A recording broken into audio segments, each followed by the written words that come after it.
Violente répression au Soudan. Les manifestants fuient sous les tirs à balles réelles de l'armée. Les militaires ont utilisé la force pour disperser le sit-in devant le QG de l'armée à Khartoum. Le bilan est lourd. Suite à ces actes de violence, on compte plusieurs morts et de nombreux blessés. Les manifestants restent sous le choc.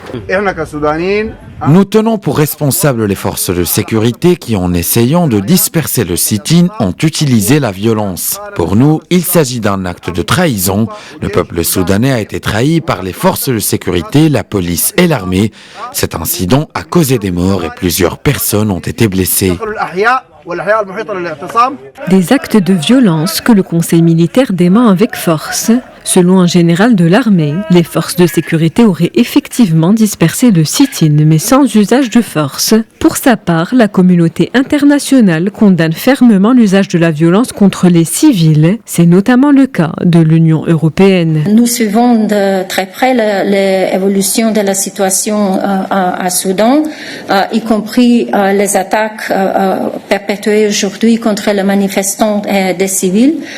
Nous attendons du Conseil militaire de transition qu'il agisse de manière responsable et respecte le droit du peuple d'exprimer leurs préoccupations de manière pacifique.